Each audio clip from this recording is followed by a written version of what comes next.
Ahí no me ven, ¿verdad? Doctor, ahora sí se escucha entrecortado. ¿Y me están pudiendo ver? No, doctor, solo sale su foto. Ya, sí, exacto. No he podido conectar la cámara, me sale con fallos en la cámara. Pero bueno, no importa. He querido que empecemos así porque no hay opciones ya para poder arreglar y no hay más tiempo. Eh, Quería recordarles que hoy día nos toca presentar al grupo 3 primero y luego al grupo 4. Entonces me voy a permitir llamar lista para ver si todos están presentes. Está Valeria. Sí, doctor, aquí está. Muy bien, espérenme un ratito. Ahora sí. Bien, están algunos más. Está Noelia. Noelia. Noelia, doctor. Flores Salgueiro. Muy bien. Está Raiza. Raiza. Está Raiza. Parece que no está. Doctor, creo que está en sala de espera. No, no hay nadie en sala de espera ahorita. A ver, está Cristian. Cristian. Sí, doctor, aquí estoy presente. Muy bien, Pablo Manuel. Doctor, ¿cómo está? Buenas tardes, aquí presente. Muy bien, Pablo. Está Alejandro. Alejandro. Sí, doctor, presente. Buenas tardes. Buenas tardes. Y vamos a admitir ahora sí la veo aquí a Raiza. Está Noelia. Doctor, presente, buenas tardes. Buenas tardes. Está Romina. Doctor, buenas tardes, presente. Perfecto, muy bien. Ahora podemos ya empezar. Pueden ustedes, por favor, compartir su pantalla para mostrar la presentación hoy día. Ya, está bien, doctor. Yo voy a compartir la pantalla. De acuerdo. Muy bien, en el orden que ustedes han visto para empezar. Ya se ve la pantalla, ¿verdad? Sí, ahora sí, ya se está bien, ya se ve bien. Ya, está bien. Bueno, buenas tardes, doctor. Buenas tardes, compañeros. Hoy les vamos a presentar lo que es el caso clínico número 3. Este grupo está compuesto por Noelia, Raiza, Cristian, Pablo, Alejandro, Noelia Salgueiro, Romina y mi persona. Y vamos a empezar presentándoles lo que es el caso.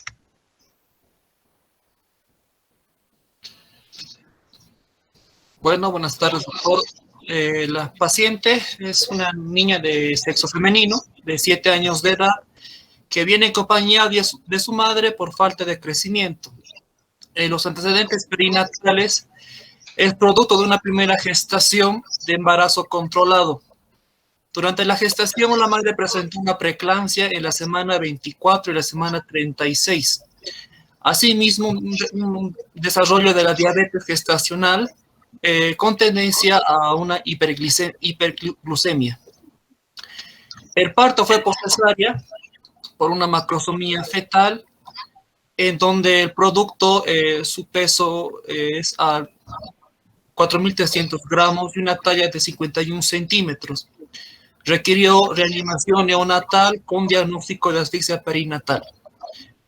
Presenta también retraso psicomotor significativo durante los primeros 2 años de edad. Sufrió dessedestación a los 9 meses, bipedestación a los 14 meses y a los 18 meses control de los esfínteres a los 3 años. También presenta crisis convulsivas a los 3 años de edad. Actualmente es tratado con fenobarbital. En los hábitos de la alimentación, consume 1 litro de leche entera al día. Su desayuno es con 2 panes. A media mañana consume frutas, pero predominantemente entre plátano y manzana. Y al mediodía consume 60% de hidratos de carbono, 20% de verduras y 20% de carne. El peso actual es de 34 kilogramos, talla de 120 centímetros, una presión arterial de 130/85, perímetro de la cintura de 80 centímetros. También presenta cambios puberales con aumento de telarca y pubarquia en el estadio 2 de TAN. Bueno, ahora vamos a continuar con el periodo prenatal. Buenas tardes, doctor. Buenas tardes. Bueno, yo les voy a hablar sobre lo que es el periodo prenatal. Hay de relevancia dos puntos muy importantes que se han presentado en los antecedentes perinatales, ya que durante esta etapa gestacional la madre había presentado dos enfermedades que son de vital interés para poder llegar a lo que es una conclusión definitiva con relación a este caso clínico. Bien, voy a comenzar dando una definición de lo que es la preeclampsia.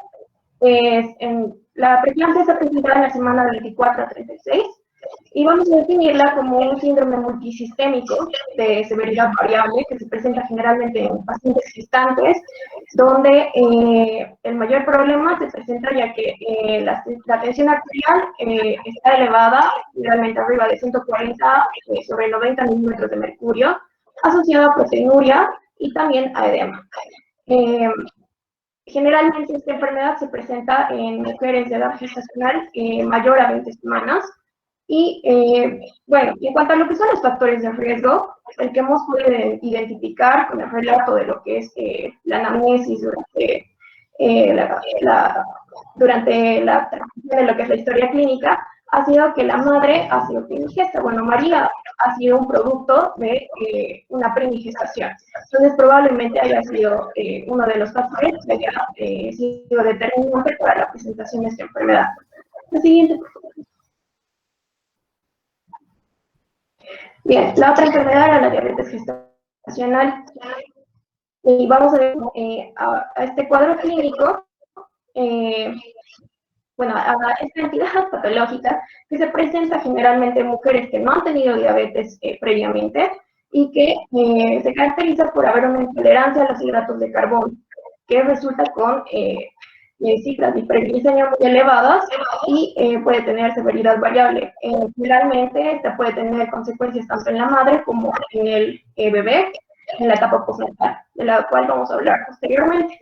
Los factores de riesgo que podrían haber estado presentes en la madre es el sobrepeso, puede ser la presencia de intolerancia a la glucosa previamente, que haya tenido ganancia de peso materno, antecedentes de afecciones obstétricas graves. La edad materna también es importante. Y también los antecedentes genéticos son muy importantes dentro de esta patología. Siguiente, por favor.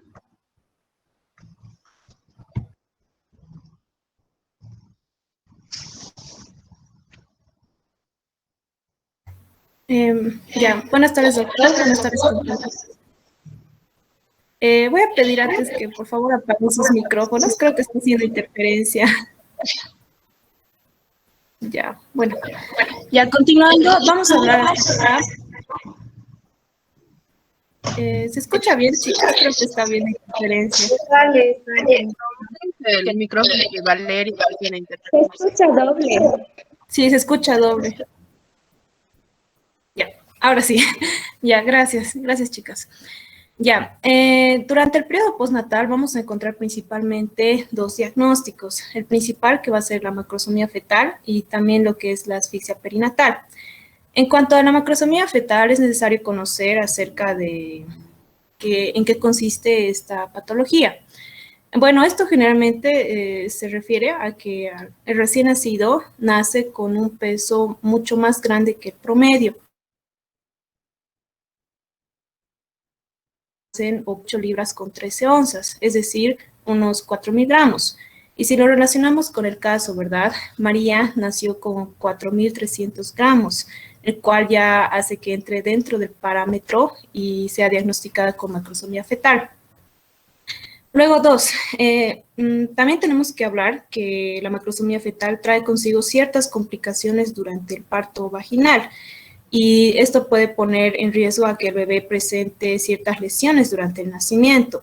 Entonces, un tratamiento para la macrosomía fetal durante el parto es que se realice la cesárea. Y eso fue lo que pasó con María, ¿verdad? Siguiente, por favor. Los síntomas. Bueno, como sabemos, puede resultar bastante difícil detectar y diagnosticar durante el embarazo, pero nos podemos guiar de ciertos signos y síntomas. Entre ellos vamos a encontrar que va a haber un exceso de líquido amniótico, a lo que se conoce como polihidramnios, y también va a haber una altura importante del fondo uterino. Siguiente, por favor. Bueno, las causas principalmente van a ser genéticas y afecciones de la madre. Con esto nos referimos ya sea a obesidad o diabetes y entre otros. Factores de riesgo. Factores de riesgo vamos a encontrar varios, principalmente lo que es la diabetes de la madre. Con diabetes nos referimos a que podemos encontrar una diabetes pregestacional o una diabetes gestacional. Pregestacional, como su nombre indica, es antes del embarazo y la gestacional durante el embarazo. Y justamente la madre de María presentó una diabetes gestacional, entonces es un factor de riesgo para que su bebé presente una macrosomía fetal. Luego vamos a encontrar antecedentes de macrosomía fetal. Con esto nos referimos a que tal vez la mamá de María ya tuvo otros embarazos cuyos hijos también presentaban macrosomía fetal. Entonces esto provoca que haya un aumento o una mayor probabilidad de que sus siguientes hijos también presenten macrosomía fetal. Pero en este caso, María es su primera bebé. Luego, obesidad de la madre, aumento excesivo de peso durante el embarazo, embarazos anteriores, como ya lo habíamos explicado, hijos con macrosomía fetal. Tener un varón, ¿esto a qué se refiere? Más que todo se dice que la mayoría de los bebés que pesan más de 9 libras son varones. Luego, embarazo pasado de término, cuando el embarazo se extiende más de 2 semanas después de la fecha prevista de parto. Y edad de la madre. Como sabemos, generalmente madres adultas mayores de 35 años hay más riesgo de que sus hijos puedan tener macrosomía fetal. Siguiente, por favor. Bueno, la prevención más que todo consiste en programar una cita previa a la concepción. ¿Esto con qué finalidad? Más que todo para que la madre pueda presentar o se encuentre saludable y así pueda estar en óptimas condiciones para recién poder embarazarse. Luego, controlar su peso. Con esto nos referimos ya durante el embarazo. Más que todo esto se refiere a que la madre tenga que aumentar de peso durante el embarazo de forma adecuada, una cantidad saludable, se podría decir, lo cual eso está entre los rangos entre los 25 y 35 libras. Luego, controlar la diabetes. Esto más que todo para controlar el nivel de glucosa en la sangre y así evitar posibles complicaciones. Y finalmente, mantenerse activo. Se refiere a la actividad física que tiene que estar bajo la supervisión de un especialista. Siguiente, por favor. Ya, luego el siguiente diagnóstico que pudimos encontrar después del parto fue la asfixia perinatal. Esta se la define como la falta de respiración o de aire que puede ocurrir antes del nacimiento, durante el embarazo o a lo largo del parto. Siguiente. Bueno, entre las causas vamos a encontrar muchas causas que pueden ser maternas, uteroplacentarias, obstétricos o fetales. Entre las maternas puede ser hemorragia en el tercer trimestre, infecciones, enfermedad hipertensiva del embarazo, que dentro de esta podemos encontrar la preeclampsia. Como sabemos, la mamá de María presentó preeclampsia en la semana 24. Luego también hipertensión arterial sistémica, anemia, intoxicación por drogas. Por causas uteroplacentarias pueden ser por alteraciones del cordón umbilical, alteraciones de la contractibilidad uterina, anormalidades uterinas anatómicas y anomalías de la placenta. Siguiente, por favor. En obstétricos podemos encontrar el meconio en el líquido amniótico, luego también la desproporción cefalopélvica, que es decir que hay una desproporción entre la cabeza del bebé y la pelvis de la madre, complicando el parto. Luego también vamos a encontrar una presentación fetal anormal, óligo o polihidramnios, que también es una causa muy importante. Luego, entre causas fetales, encontramos lesiones del producto, alteraciones de la frecuencia cardíaca fetal, prematuridad, bajo peso, macrosomía fetal, malformaciones congénitas y entre otros. Entonces, más que todo, de todas las causas que pueden dar lugar a lo que es la asfixia perinatal, vamos a encontrar principalmente lo que es la macrosomía fetal. Siguiente, por favor. Ya, en cuanto al cuadro clínico, como sabemos, esto depende también del grado de asfixia que haya presentado el feto. Vamos a encontrar una asfixia perinatal leve, en el cual va a haber una alteración de los reflejos, anormalidades del comportamiento, y esta generalmente se resuelve a las 24 horas. Una asfixia perinatal moderada que va a presentar apnea, convulsiones y reflejos disminuidos. Y estos síntomas se pierden en las primeras 2 semanas. Y finalmente una asfixia perinatal severa, que ya es un estado de coma, respiración irregular, perturbación del movimiento ocular. Siguiente. Bueno, prevención. Principalmente sería identificar al feto que está en riesgo, y esto se lo puede realizar a través de ciertas pruebas y también de ciertos signos. Una de las pruebas sería tal vez medir lo que es la altura uterina, también la pesquisa del líquido amniótico, y también poder escuchar los latidos o movimientos fetales disminuidos. Siguiente. Bueno, también es necesario hablar del APGAR, el cual este es un test que nos permite describir la condición cardiorrespiratoria y neurológica del bebé después del parto. Esto generalmente se realiza al 1 minuto y luego a los 5 minutos. Bueno, ¿qué significan las siglas? A significa apariencia, P pulso, G gesto, A actividad, R respiración. Esto es una puntuación que se va a realizar del 0 al 2 y luego se tiene que sumar. Por ejemplo, A es apariencia y tenemos que ver si el bebé se encuentra cianótico. Si está cianótico, se da una puntuación de 0. Si está con acrocianosis, una puntuación de 1. Y si está rosado, que es lo normal, se da una puntuación de 2. En el pulso podemos poner si está ausente, una puntuación de 0, menor a 100 latidos por minuto, una puntuación de 1, y mayor a 100 latidos por minuto, una puntuación de 2, que también es lo adecuado. Luego, G, gestos, 0 cuando no hay respuesta, 1 cuando existen muecas y 2 cuando existe llanto. Y luego A, actividad muscular, 0 cuando existe una flacidez, 1 flexiones y 2 cuando hay movimiento activo. R, respiración, 0 cuando está ausente, 1 llanto débil o quejumbroso y 2 cuando hay un llanto vigoroso. Siguiente, por favor. Ya, entonces, como habíamos dicho, la puntuación, lo normal al 1 minuto generalmente tiene que dar un total de 8 a 10 puntos. Y a los 5 minutos tiene que dar una puntuación de 10 puntos. Pero en el caso de que tengamos un APGAR, por ejemplo, de 5 a 7, eso ya nos puede dar un diagnóstico, o podemos decir que el bebé está presentando una asfixia leve, a lo cual tenemos que actuar con una ventilación, con AMBU, y se tiene que realizar una intubación si es que la frecuencia cardíaca está entre los 60. Luego un APGAR de 3 a 4 si la asfixia nos indica que es una asfixia moderada. Y un APGAR de 0, 1 o 2 ya nos indica una asfixia grave. Siguiente, por favor.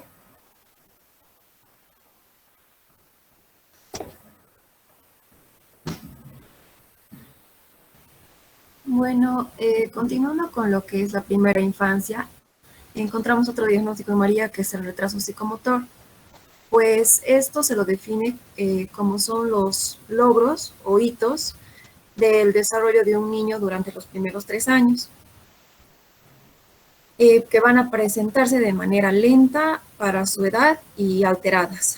¿Y qué son los hitos? Pues son los hitos del desarrollo son comportamientos que van a tener el lactante o el niño a medida de que crece y se desarrolla. Si estas alteraciones van a persistir, y hay que pensar en un futuro diagnóstico de lo que es un retraso mental. Dentro de lo que es la evaluación del desarrollo psicomotor, aquí el pediatra juega un papel muy importante en el diagnóstico precoz de esta patología, pues los controles en los primeros años de vida van a proporcionar una información que va a ser para valorar lo que es el desarrollo psicomotor del niño. Se va a evaluar tanto así como lo cognitivo, lo social y lo motor. Existen lo que son las tablas de desarrollo para evaluar lo que son el test de Denver, la escala de Levant, y todo esto sirve para lo que es ver si existe una desviación de la normalidad o no, porque no existe ninguna prueba médica, ya que sea analítica o técnica de imagen, para valorar esto, lo que es el retraso psicomotor. También están los test de inteligencia o pruebas neuropsicométricas para evaluar lo que es hasta los 5 años. Siempre tiene que ser realizada por lo que es un especialista, interpretadas y valoradas. Se puede usar lo que son las diferentes escalas de desarrollo infantil de Bailey, que evalúa lo que es desde el nacimiento hasta los 2 años y medio, y mide lo que es una escala, la escala mental, la psicomotricidad y la escala corporamental. También existen lo que son los test de desarrollo, que están los test de screening de desarrollo de Denver, que es la escala más empleada, que va a registrar y valorar 4 áreas, lo que es la motor gruesa, motor fina, personal social y lenguaje. Registra lo que son todas esas áreas hasta los 4 años de edad. Y también está el test de Levant, similar al que es al de Denver, que es un sistema de evaluación de varias áreas comprometidas que igual la evalúa hasta los 4 años. Una vez que el especialista va a valorar con todos estos test, es importante distinguir si es que es un retraso psicomotor global que va a embarcar a todas las áreas de desarrollo, o si es un retraso en un área concreta, ya que el tratamiento, el diagnóstico son muy diferentes. En la mayoría de los casos, cuando se ve a un niño con retraso psicomotor, existe una causa cerebral. Dentro de las causas o la etiología están lo que son los problemas adquiridos o los problemas genéticos. Dentro de los adquiridos se pueden dar a lugar en el intrauterino, durante el parto, o ocurrir en forma postnatal, como son las infecciones, problemas vasculares, traumatismos. Ahora, si se realiza un diagnóstico de un retraso psicomotor, es fundamental hacer una buena anamnesis y una buena exploración al niño. Si hay alteraciones, malformaciones menores o mayores, que se pueda orientar a lo que es una etiología. Si es que no se encuentra o no se da lugar a una sospecha diagnóstica, recién se va a hacer lo que son las pruebas complementarias, que podrían ayudar, que son los estudios analíticos, los estudios de neuroimagen, los estudios genéticos, entre otros. Existen signos que se pueden encontrar en un retraso psicomotor. Esto varía de acuerdo al mes del niño. Así, por ejemplo, en un niño de 3 a 6 meses, un signo sería no mantener la cabeza de forma estable o no utilizar las manos. Y varía de acuerdo, por ejemplo, en un niño de 2 a 3 años, que no salte o no necesite apoyarse en algún lugar para levantarse del suelo, son signos que nos van a guiar a lo que son un retraso psicomotor.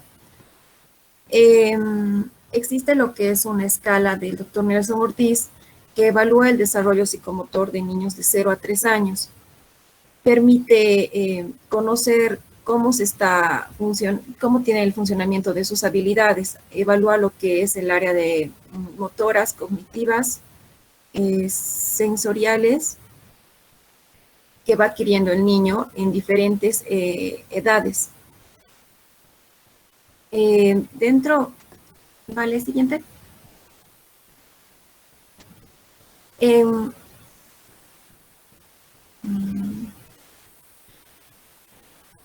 Bueno, dentro de lo que es la paciente María, ella presentó lo que es sedestación a los 9 meses, lo que es normal porque tendría que haberlo presentado desde el tercer trimestre, pero lo ha presentado en el último mes del tercer trimestre, porque la sedestación, perdón, ya empieza en el segundo trimestre, es decir, la sedestación con cifosis dorsal.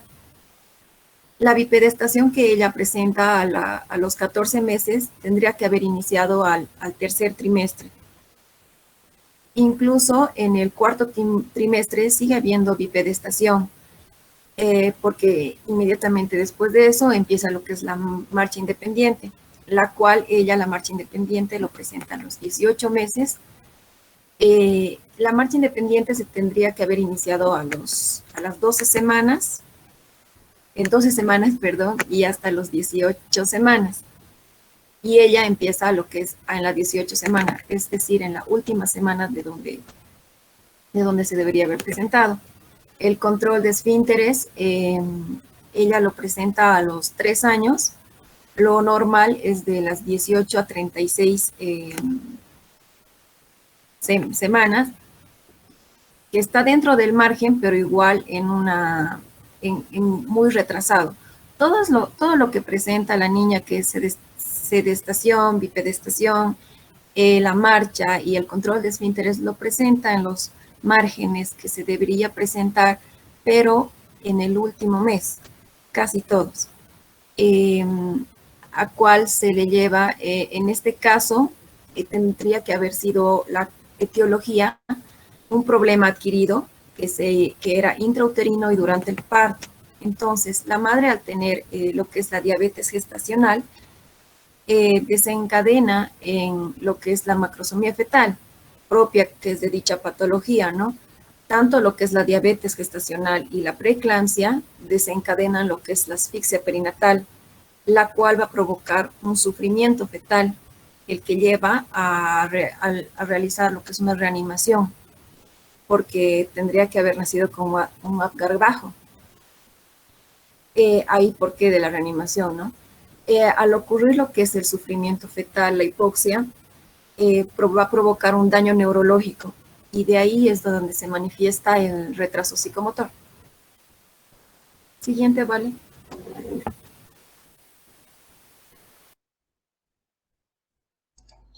Bueno, ahora voy a pasar a explicar algo relacionado a lo que son las convulsiones, ¿no?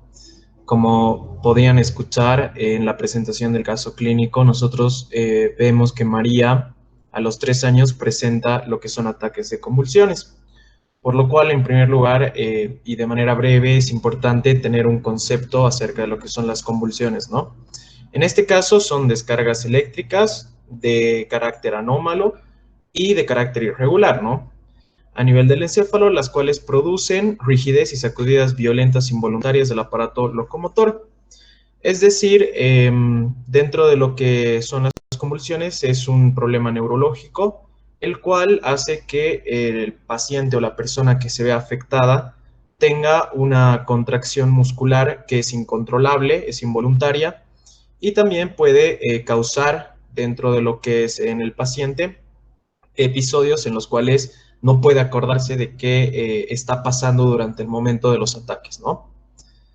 Dentro de lo que son las causas, que igual es muy importante, tenemos varias. Dentro de estas podemos mencionar la hipoglicemia, malformaciones cerebrales, lesiones cerebrales, falta de oxígeno durante el parto, infecciones graves durante el embarazo, puede ser genético, consumo de medicamentos por parte de la madre igual puede producir a la larga convulsiones, y también las infecciones en el bebé o niño y también los ataques febriles, ¿no? Aquí es igual muy importante recalcar que, como podemos observar dentro de las causas, hay una muy importante que es la falta de oxígeno durante el parto, ¿no? Y dentro de lo que tiene como antecedentes en el nacimiento, en el parto, María ha tenido lo que es un sufrimiento fetal con lo que es una falta de oxigenación al momento de nacer, ¿no? Entonces aquí ya podemos estar encontrando poco a poco lo que es una relación entre las causas y lo que es el antecedente que ya habíamos mostrado anteriormente. La siguiente, por favor. Dentro de lo que es el pronóstico de las convulsiones, dependen mucho de la causa y de la duración del ataque de convulsión, ¿no? Dentro de lo que, dentro de lo que sería lo importante en el pronóstico sería un ataque de convulsión que dure más de 1 hora, ¿no? Pero normalmente y en el mayor porcentaje los ataques de convulsiones siempre son por bueno, puede ser hasta menos de 1 minuto, escasos segundos, ¿no? Entonces, es muy raro que pueda existir un ataque convulsivo que sea de muy mal pronóstico. En el diagnóstico, bueno, pues prácticamente para diagnosticar un ataque convulsivo, se le debe realizar al paciente un electroencefalograma. Dentro de la clínica es un poco difícil, quizás, o un poco complicado, porque estos ataques convulsivos se dan en ciertos momentos del día, ¿no? Y quizás nosotros como médicos no podamos estar presentes en el momento exacto del ataque. Pero sí podemos saber que clínicamente el paciente va a presentar algún tipo de confusión temporal, algún tipo de episodio de ausencia del paciente, movimientos espasmódicos, que era lo que mencionaba, ¿no? Los momentos que son involuntarios e incontrolables, pérdida del conocimiento por un breve tiempo y puedes también tener síntomas cognitivos o emocionales como miedo o ansiedad, ¿no? Pero dentro de los más importantes estarían lo que son los movimientos espasmódicos y lo que es la breve pérdida de conciencia y de conocimiento durante el ataque. Y algo que sí es demasiado importante y algo que debemos hacer nosotros como futuros médicos es indagar, ¿no? Indagar mucho en la familia, porque al final los padres que están con la paciente, la mayor parte del tiempo, ellos sí van a tener la oportunidad de poder contarnos el momento en el que hayan visto que María en ese caso ya tiene un ataque convulsivo, ¿no? Y es ahí cuando nosotros ya podemos estar con una sospecha diagnóstica, indagar un poco más, en este caso, en los antecedentes, esto de la falta de oxigenación, el sufrimiento fetal al nacer de María, y bueno, ya empezar a adentrarnos más, ¿no?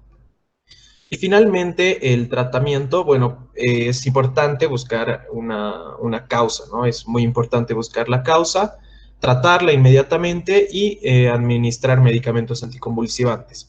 Entre estos podemos mencionar el fenobarbital, la fenitoína, la primidona, la carbamazepina o algún tipo de benzodiazepina. Y también parte del tratamiento es muy importante dar una información educativa sobre la enfermedad como tal, ¿no? Porque muchas veces la niña, como es una niña, ¿no? De 7 años, puede que en el colegio sufra algún tipo de bullying, por así decirlo, por el hecho de tener ataques convulsivos, ¿no? Porque en el colegio una persona ve a alguien tener un ataque convulsivo y a los 7 años no entiende qué está pasando, ¿no? Y quizás se hace la burla. Entonces hay que tener mucho tacto en este aspecto, que es la información educativa, ¿no? Tanto a la parte social de la niña, como sería el colegio, el kinder quizás, a los maestros para poder igual aconsejarles algo, y también a la familia, que es lo más importante, ¿no? Poder dar a los padres conocimiento acerca de qué es exactamente lo que está pasando en la enfermedad y algo importante, cómo tratar a la persona cuando está en un ataque convulsivo, ¿no? Y eso son cosas que se deben dar, ¿no? Tanto preventivamente como para que igual la paciente tenga un buen desarrollo mientras va desarrollando su vida. Y bueno, ya en caso muy extremo, si el problema persiste, se busca solución quirúrgica, ¿no? Pero en el caso clínico de María, se resalta que tenía ataques convulsivos a los 3 años, fue tratada con fenitoína y actualmente no presenta ataques convulsivos, ¿no? Desde hace ya 1 año. Entonces, aquí sería muy importante, como ya una recomendación, poder decir, ¿no? a la familia que se pueda hacer una interconsulta con lo que es el área de neurología para poder tener una evaluación y también poder tener una opinión más acerca de si es bueno seguir con el medicamento, que era la fenitoína, o si simplemente es importante solamente hacer controles periódicos, ¿no? La siguiente, por favor. Eso sería todo. Bueno, en el tema de la segunda Perdón, infancia. Cristian, perdón. Sí, ¿Me doctor. escuchan? Sí, lo Sí, escuchamos. miren, ya por aspectos de tiempo no creo que podamos avanzar más, porque no voy a tener oportunidad de preguntarles. Em, Vamos a hacer un pequeño corte, a ver si nos da tiempo, pero no creo, porque seguro van a tardar en contestarme. He visto las presentaciones de Noelia, de Romina, de Pablo Manuel, pero está muy bien, he visto que han revisado el tema, se han preocupado de ver las patologías, pero no se olviden que el tema central es ver las relaciones de los factores reguladores y determinantes en el paciente, en las enfermedades que ha tenido, ¿no? Y desde luego, con seguridad vamos a avanzar las enfermedades, asfixia, vamos a avanzar todo aquello, pero claro, no se olviden que nuestro tema principal es la relación. En ese sentido, Noelia puntualizó, evidentemente, estoy hablando de Noelia Salgueiro, puntualizó los problemas, los eventos prenatales, como la diabetes, un evento prenatal fundamental que ha condicionado el sobrepeso en el bebé. ¿Cómo es este factor que ha condicionado el sobrepeso del bebé, Noelia? Bien, esta diabetes gestacional, durante este proceso de gestación, la madre transporta los nutrientes. Bueno, la glucosa es esencial para el desarrollo de la unidad fetoplacentaria. Entonces, lo que sucede con la madre es que va a haber una resistencia a la insulina y el feto se va a volver hiperinsulínico. Lo que va a suceder es que el feto hiperinsulínico va a generar que haya un mayor crecimiento o desarrollo en cuanto a lo que es su talla, y también va a haber un acúmulo de tejido adiposo. Entonces, esta sería la razón principal para que el feto tenga la obesidad, o bueno, nazca con talla excesiva, y también pueda presentar problemas posteriores durante esa etapa postnatal, como ser la obesidad o diabetes o síndrome metabólico, o cualquier otra entidad como hipertensión también. Gracias, Noelia. ¿Podría explicarme cómo el estado hiperinsulínico del bebé que me comenta puede haber provocado un mayor crecimiento? O sea, cómo la insulina ha logrado que el niño pueda crecer más y acumular más grasa, ¿no? ¿Podría explicarlo? El estado hiperinsulínico del feto hace que la glucosa en realidad no, bueno, se degrade, pero ahí va a haber un estado hipermetabólico del feto, lo que va a generar que haya un aumento del acúmulo de lo que es la glucosa y también del tejido adiposo. ¿Ya alguien quiere responder al respecto? Doctor, bueno, esa era parte del análisis del caso que posteriormente igual se iba a hablar en la presentación. Sin embargo, en resumen, prácticamente lo que sucede es que hay una alteración de lo que es bueno, hay una alteración, uno, por la madre de lo que está hipersecretando lo que es la glucosa. Esto va a llevar al feto, pero como el feto tiene los niveles de insulina y glucosa normales, entonces los receptores van a hacer un acúmulo de lo que es esta glucosa. Al haber un aumento de glucosa, el páncreas va a tener que trabajar de manera más eficaz para que este sea compensado.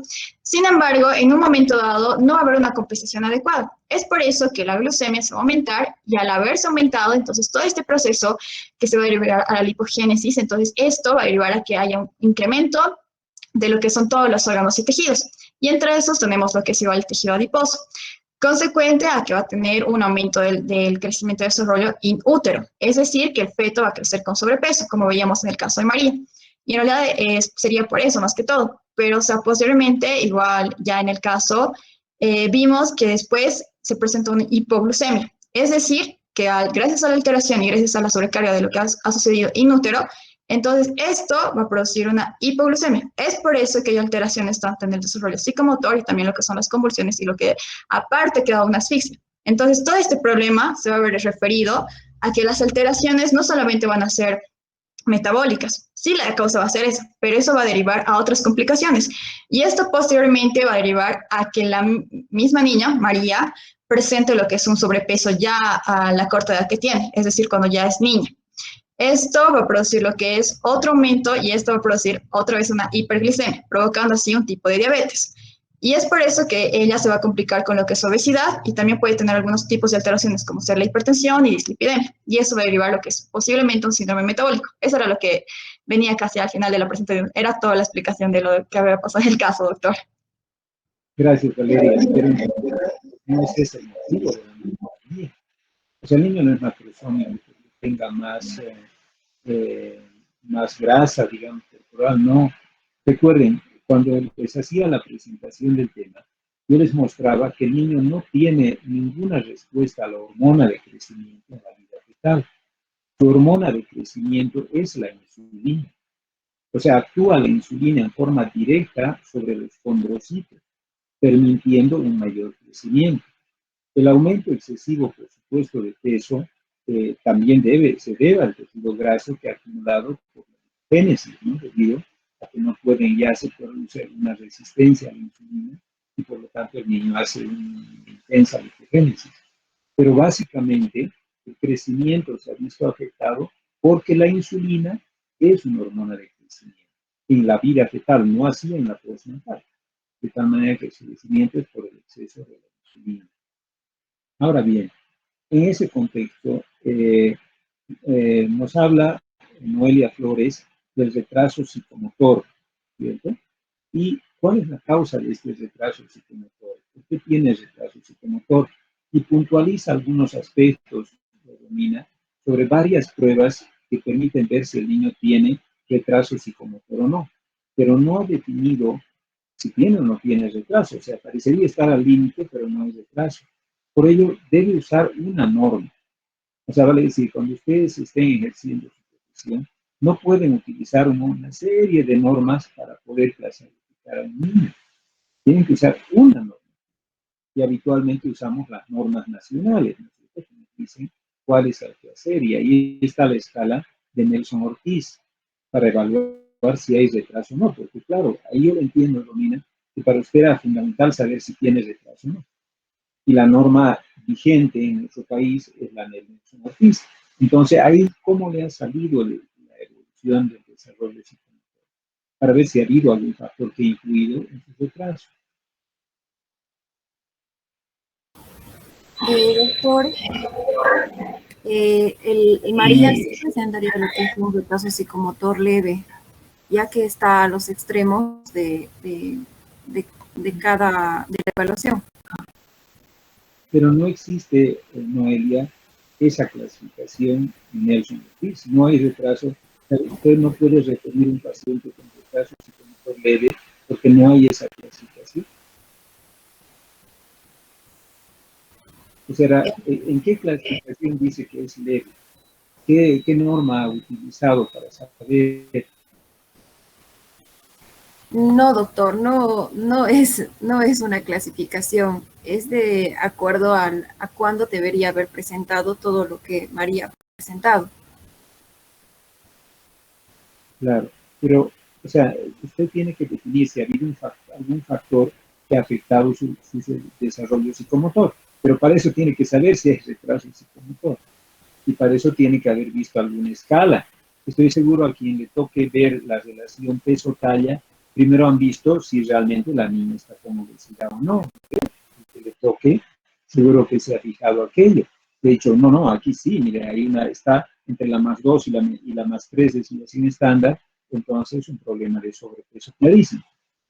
Pero lo mismo tiene que ser en desarrollo psicomotor. Y no se olviden que el desarrollo psicomotor puede tener un niño genio con retraso psicomotor. Es una área pequeñita del desarrollo. No tiene nada que ver con el desarrollo intelectual, con el desarrollo emocional, con el desarrollo sexual. Es una área pequeña del desarrollo de motricidad gruesa, motricidad fina, audición, lenguaje y personal social. Por eso le decía, Noelia, tiene que ver alguna escala y saber si hay retraso. Utilice la escala de Nelson Ortiz, la escala nacional, por eso les decía, cuando nos hemos reunido, que utilicen la escala de Nelson Ortiz. Y ahí se van a dar cuenta que está con una alerta en su desarrollo. O sea, vale decir, es el grado máximo de retraso psicomotor. Ahí no está un poquito, se está con el grado máximo del retraso psicomotor en la motricidad gruesa. Por lo tanto, tienen que evaluar, ¿no?, cómo es este retraso y si realmente lo tiene. Y en ese contexto, ¿cuál cree que ha sido el caso de la niña de María? ¿Me vuelve a repetir? No lo escucho muy bien. Sí, que el audio está pésimo. Le decía que yo creo que es una computadora, porque está todo fallando. Y le decía, el retraso psicomotor de María, que es severo, ¿a qué se ha debido? ¿Me Ah, ya. escuchan? Sí, doctor, la etiología por la cual María presenta es un problema adquirido, que ella lo ha tenido en el momento que sería intrauterino y durante el parto. Intrauterino porque la madre presentaba preeclampsia y diabetes gestacional, y durante el parto porque ella ha tenido lo que es un sufrimiento fetal, a lo cual María ha tenido que nacer con un Apgar bajo para que le hagan lo que es una reanimación. Todo esto va a provocar lo que es un daño neurológico, de ahí se manifiesta lo que es el retraso psicomotor. Ya, o sea que la causa básicamente es los eventos de hipertensión materna que han generado el retraso psicomotor, ¿sí? La hipertensión y la diabetes, y también lo que es el sufrimiento fetal por la macrosomía. ¿Y cómo la diabetes puede dar asfixia? La diabetes la diabetes desencadena en lo que es la macrosomía fetal, doctor, porque es propia de dicha patología. ¿Y por qué el macrosómico está asfixiado? Porque hay niños macrosómicos que nacen perfectos, ¿no? Es una cesárea. ¿Por qué sería asfixiado? Porque a María le realizaron una cesárea, doctor. En el momento, porque era... ¿Y eso va a condicionar la asfixia? ¿Doctor? En realidad, mire, Noelia, la macrosomía no es un signo de sufrimiento fetal, ni condiciona sufrimiento fetal. Un niño macrosómico que nace por cesárea puede nacer muy bien. O sea, no tiene por qué nacer asfixiado un niño macrosómico.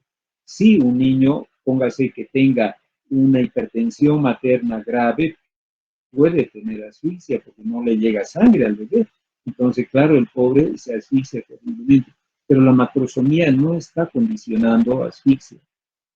Revisen bien ese tema, por cuál es la relación entre qué factor regulador y la asfixia perinatal. Defina qué grado de asfixia tiene este niño. Ahora, Romina, usted dice que el niño era macrosómico, pero le he escuchado hablar mucho de libras. No se utiliza ni en Estados Unidos, que utilizan mucho la libra, no se utiliza el concepto de sobrepeso en libras. Romina, todo es kilogramos. En el área neonatal, en ningún lugar donde usted vaya, Chile, Argentina, Europa, Estados Unidos, no se utilizan en medicina el concepto de libras. O sea, se utiliza el concepto de kilogramos. Y el límite superior de kilogramos es 3 kilos 800. O sea, no es 4 kilos. Por eso deje un poquito las libras y acostúmbrese, porque no le van a reclamar cuando está haciendo su internado y porque le hablo en libras. Tiene que hablar en kilogramos. O sea, son 3.800. Y usted especificaba el concepto de asfixia. Porque claro, igual que todos, ¿no? Tiene que definir si está asfixiado. Y decía que la asfixia es la falta de oxígeno. Eso es la asfixia. Eso será la hipoxia. Pero la asfixia, ¿qué es la asfixia?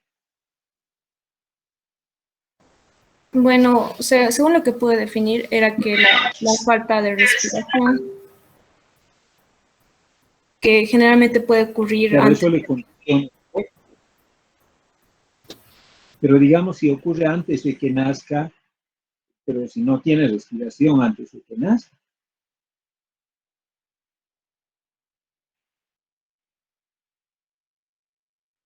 Y ha utilizado el test de Apgar para saber, yo no lo he mencionado, pero usted lo ha mencionado, el test de Apgar para saber si tiene asfixia?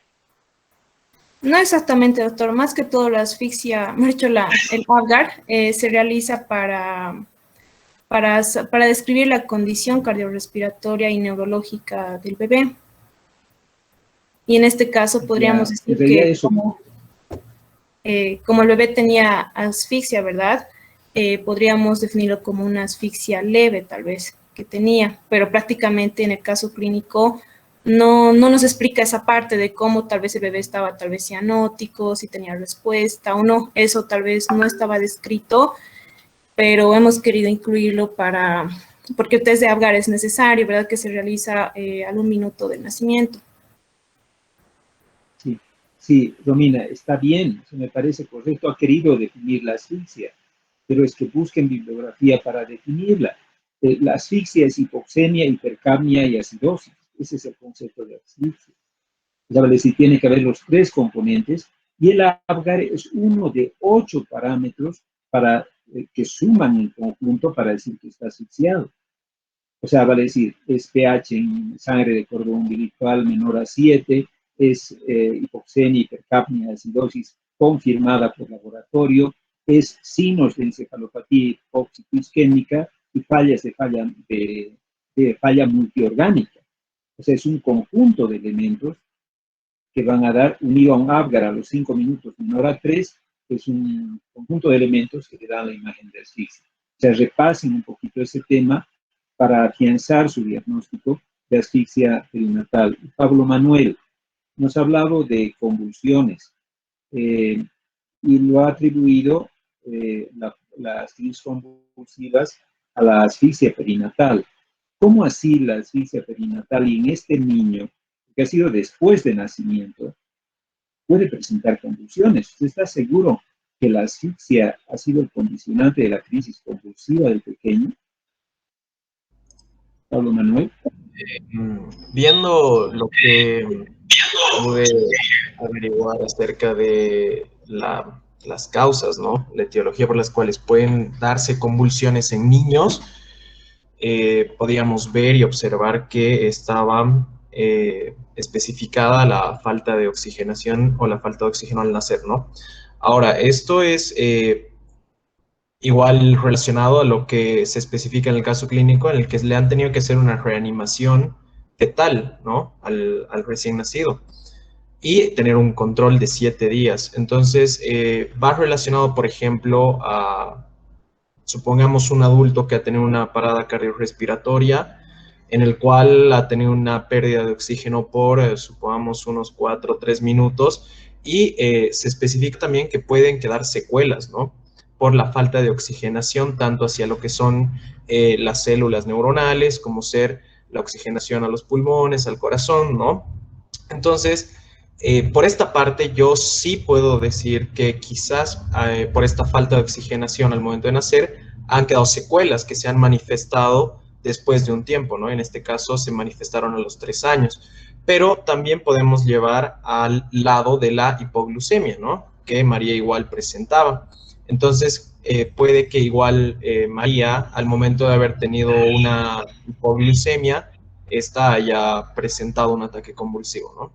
Pero ahí igual entra un poco lo que es la especificación del caso clínico, en el que quizás no nos da un poco de datos como para poder decir que sí tenía hipoglucemias a los 3, 4 o en qué momento exactamente, o si las hipoglucemias se daban justo a los 3, a los 4 años. Entonces, podemos sacar unas dos conclusiones, ¿no? De que las convulsiones son o por esta falta de oxigenación o son por las hipoglucemias que María presenta. Doctor, disculpe, pero entiendo, tenemos Pablo una Manuel, clase. es comprensible. Sí. Pues no, ya tenemos que irnos, disculpen, tranquilos. Continuaremos en nuestra clase del día miércoles. Vayan rápido, si no, no nos van a admitir. Que les vaya bien. Hasta luego. Hasta luego. Gracias, doctor. Hasta luego. Hasta luego, doctor. Hasta luego.